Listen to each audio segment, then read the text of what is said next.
How's it going, guys, and welcome back to the channel. Today's video is my long-awaited Gameweek 1 team selection, as well as helping you out with your selections. This is my last draft in what I hope is my final team.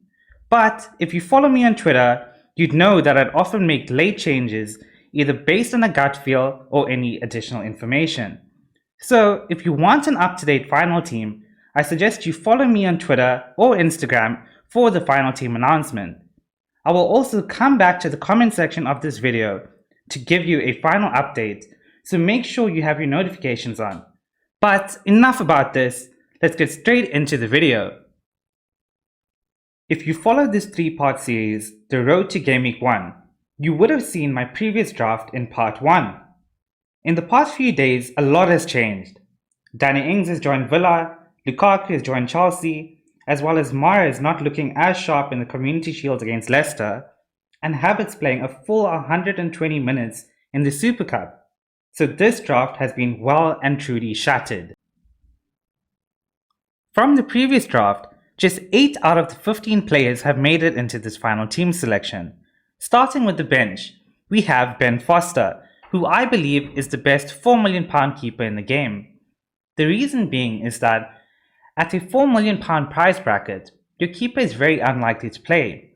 But Ben Foster is a nostalgic name in FPL, and knowing him, he will be pushing for a start in that Watford team. Next up, we have Luke Ayling, who is just £4.5 million and guaranteed to start in a good Leeds team. Heading into the starting 11, we have Trent Alexander-Arnold, and let's be honest, he doesn't need an explanation. His price is completely justified. Next up, we have Luke Shaw, who is the highest owned player in the game, which is a nice safety net to have, as well as Man United having a great run of fixtures to begin with. In the midfield, we have the Egyptian king Mo Salah. Let's be honest, if you don't have Salah heading into Gameweek 1, I'd be extremely scared. The guy will easily be the most captain player, so just don't overthink things. Next up, we have Mason Greenwood, who has arguably looked like Man United's sharpest player in pre-season and seems guaranteed a start with injuries to Rashford and Cavani.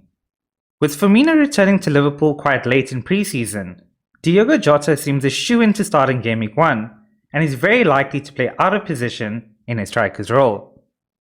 Up top, we have Mikel Antonio, who's had an amazing pre-season, scoring 3 goals and 1 assist. Antonio is the type of player that has an extremely high ceiling, meaning on any given day he could either score a brace, a hat-trick, or even 4 goals. It's time to reveal the 7 new players into the squad. Starting with the bench, we have Amati. Now Amati is a £4 million player who's had a very good pre-season for Leicester and is tipped to start due to a few injuries in the Leicester squad. And to run up the bench, I've gone for Scarlett, who can easily be Obafemi or Perica. In goal, I've decided to go for Sanchez as my £4.5 million goalkeeper, because essentially I trust the Brighton defence more than Watford. In defence, I've gone for Ben White, and no, Ben White does not play for Brighton and he did transfer to Arsenal. I'll be using Ben White and Luke Ayling as a rotating pair in defence. Now for the big one in midfield. As you know, in my previous draft, I was Bruno, but I'm now Fernandes. Bruno, as well as Salah, are just players that are inevitable. They're players that you just have to have because they will always score or assist. Maybe it was a bit of FOMO, or maybe it was just me thinking logically again. I truly don't know. But yeah, Bruno's in the team. And to finalize the midfield, I've gone for Benrahma, who's had quite a decent pre-season, scoring 2 goals and getting 3 assists in a West Ham team that has not yet replaced Jesse Lingard. Benrahma will surely start in Gameweek 1. My final pick to round up my Gameweek 1 team selection is none other than Danny Ings, who is now transferred from Southampton to a more attacking Aston Villa side with favourable fixtures to start off the season. Well, there you have it. This is hopefully my final Gameweek 1 team selection. Remember, I will post my updated team in the comment section here, on Twitter and on Instagram. As promised, it's my turn to help you out with your team selections. I've picked my top 3 FPL players in each price bracket in every position in the game.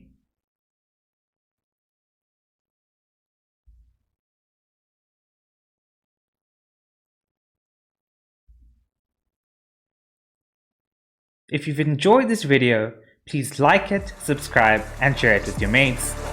Good luck for Gameweek 1 everyone, and remember to FPL responsibly.